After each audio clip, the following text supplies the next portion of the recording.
So hi guys, may problema ba kayo sa water stains? Ano bang dapat gawin? Do you want to turn this to this?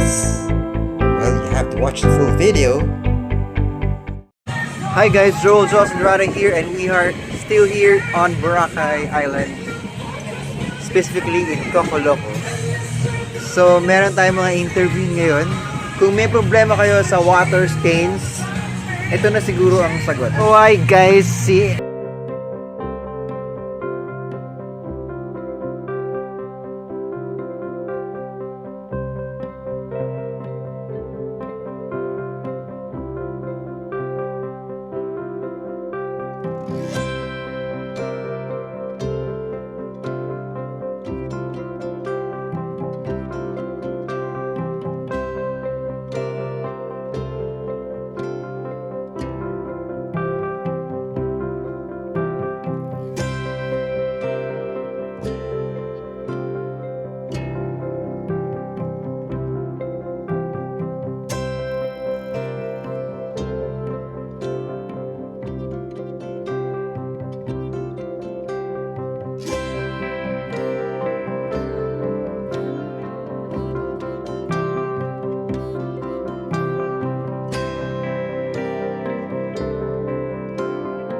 guys, after 5 minutes or so, we're back still here in Cocoloco Boracay Beach Resort.